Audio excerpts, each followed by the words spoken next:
At the time I enlisted, most of my knowledge about the United States Marine Corps came from watching the movie Full Metal Jacket. All I knew was that being a Marine meant something.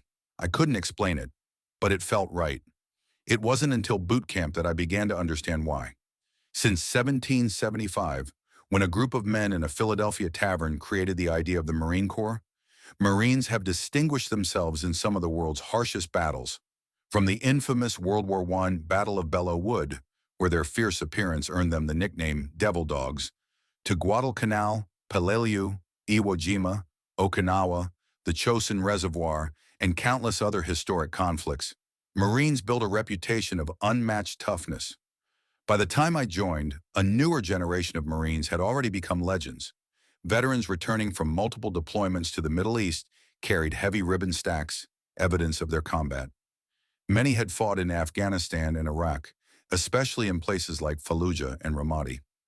Between 2004 and 2006, Ramadi became known as Iraq's deadliest city, where two major battles and countless smaller skirmishes claimed the lives of at least 144 U.S. soldiers and Marines, along with many more wounded.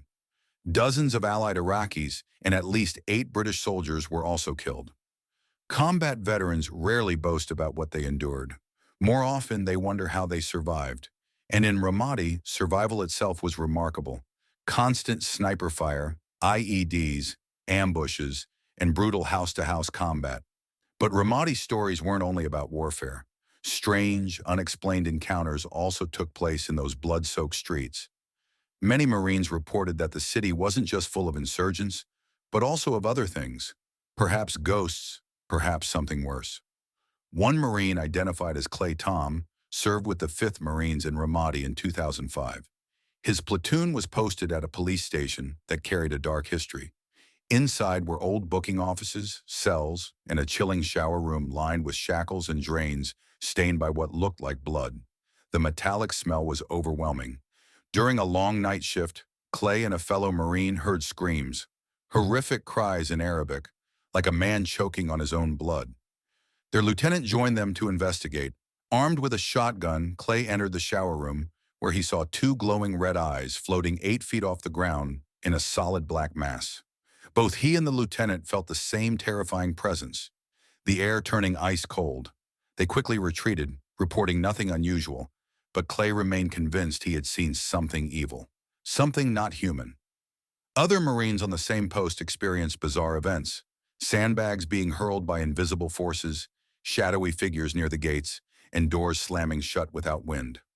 Another story came from a U.S. Army soldier posted in Ramadi near Saddam's mosque. His team occupied a house that immediately gave them an uneasy feeling. Beneath broken tiles, they thought they saw human remains. That night, strange activity began. Doors slammed shut without explanation, and both he and his buddy witnessed a woman in white with long black hair walk across the lower floor. Later, another soldier in the same house reported being pulled by a dark figure with glowing white eyes, something locals would call a jinn. Not all encounters involve shadowy figures. One U.S. team on recon near Lake Habaniya captured what they thought was a local child. The boy offered no resistance, even when zip-tied, and calmly followed them. But as they relocated, the child vanished completely, leaving the zip ties behind, still fastened.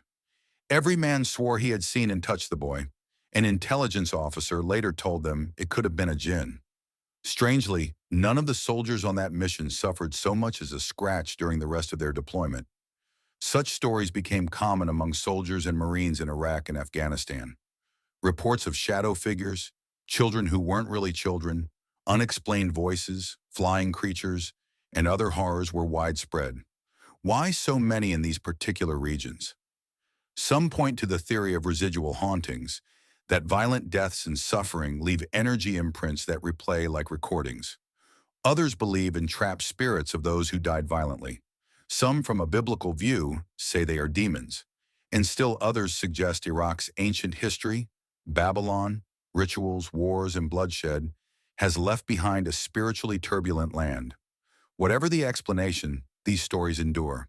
They remind us that in war,